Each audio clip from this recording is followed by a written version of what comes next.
melding of two disparate things can often be a path to creating something new and exciting.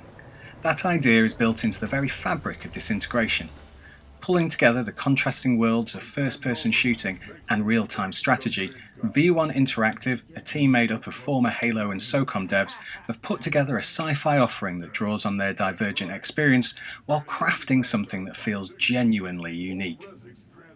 For a game that centres around humanity's struggle against robotic assimilation, Disintegration has a lot of heart, raising questions of identity, race, and totalitarianism. In the aftermath of overpopulation, famine, and global pandemic, a trope that's suddenly become painfully relatable, humanity found a means to survive by giving up their weak, fleshy bodies and implanting their brains into robotic armatures. Intended as a short-term solution, the bad guys obviously decided it was preferable to have rock-hard robot bits and began hunting down all of the remaining naturals in a bid to become one big metal family. That's where you come in. Taking on the role of GravCycle pilot Roma Scholl, you're part of an integrated group who escaped from captivity and subsequently set about taking down the system, hundreds of robots at a time, mostly by blowing things up. How you do that, though, is where things get interesting. Roma pilots a GravCycle, a highly manoeuvrable floating vehicle that's fitted with a central weapon and a support module. You hover above the ground using speed and range to survey the area and tackle incoming enemies, but you're not alone in this fight. Every mission sees you taking a team of Integrated with you, who you command in much the same way as you would a squad in an RTS game. You tell them where to go, who to shoot, and what abilities to use, while joining in by laying down extra firepower and providing support when needed. In action, it feels somewhat similar to playing a support character like Mercy in Overwatch, only you're controlling the rest of the squad at the same time. Disintegration is a hard game. Playing on the recommended standard difficulty will almost certainly have you seeing the mission failed screen every few minutes. You have to learn to sweep, to bolt, and to target enemies effectively in order to succeed, with the game ensuring that you're only just equipped well enough for the task. Playing on Recruit, the next difficulty down, makes the game into much more of a run and gun experience, and is largely more fun because of it. The downside is that it makes the game only intermittently challenging. The Goldilocks of difficulty levels would probably be somewhere between these two. Some of that challenge comes from getting used to a new way of engaging with this kind of world. The broad FPS controls for your GravCycle are as you would expect, and it's simple to direct your squad as you look and command them where you want them to go. It's once you add in your squad's different abilities and the fact that you're trying to do all of these things at the same time that it can feel a little like spinning plates. You're eternally on the back foot. That's not necessarily a bad thing.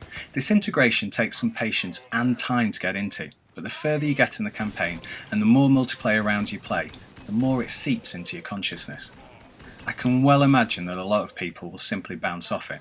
It was at least a few hours before I became remotely comfortable, getting on better with the keyboard and mouse controls on PC over using a controller. Give it some time and it becomes an enthralling experience, a worthy amalgamation of its two genres. Your downtime between missions is often spent in the eternally dull garage, or an on-the-road equivalent, a voluminous and virtually silent space where you can wander around and talk to your teammates, or receive challenges from random droids. Very occasionally you might get a snippet of context or a morsel of personal information from them, but it's an immense missed opportunity. There could have been some music, or at least a spot of atmosphere. There could have been some genuine character interaction, but instead it's often a lifeless void that forces you to have a brief walk around and click on a couple of things between missions. It's lucky that beyond this space the cutscenes are good, the voice acting excellent, and the characters likeable.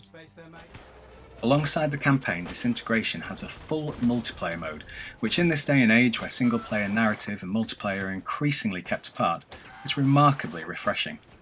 At launch there are 3 different mode types: Zone Control, where you have to control and capture zones, Collector, which has you taking down enemies in order to collect their cans, and Retrieval, which has you delivering cores across 2 rounds, one on offense and another on defense. It's a hell of a lot of fun once you've wrapped your head around the controls and what the game is asking of you. Multiplayer combat in Disintegration is frantic, nuanced, and has that all-important push and pull to every encounter. You can snatch victory from the robotic hands of defeat, or find yourself on the end of an almighty GravCycle route, and still keep coming back for more. There are 9 different player crews to choose from, each of which has different strengths and weaknesses, as well as unique weaponry and squads. They each have a strong visual identity, and some will fare better in particular modes than others. An early favourite, the Kingsguard, features a pilot clad in a full suit of armour, and they're amongst the most resilient of the teams, making them great for defence. Meanwhile, the eternally cool Lost Ronin are samurai-styled, excelling at swift hit-and-run attacks. Whoever thought it was a good idea to include the Sideshows, a clown-flavoured team, has never seen Stephen King's It, but they're there if you don't mind being terrified before the shooting even starts. The predominantly industrial levels aren't the most exciting thing I've ever seen, but they provide some decent cover and interesting routing opportunities. More importantly, they feel just the right size for keeping the action flowing. Balancing across the modes seems solid thus far, and I genuinely hope people get on board with it, allowing V1 Interactive to continue to support it down the line. There are some microtransactions squirreled away in there to help fund that, but they're purely cosmetic, and they don't unlock anything that you can't get simply by playing the game. There's a bunch of player banners, different costumes for your pilots, and colour choices for your crew, and it feels like there will be more on the way in the future.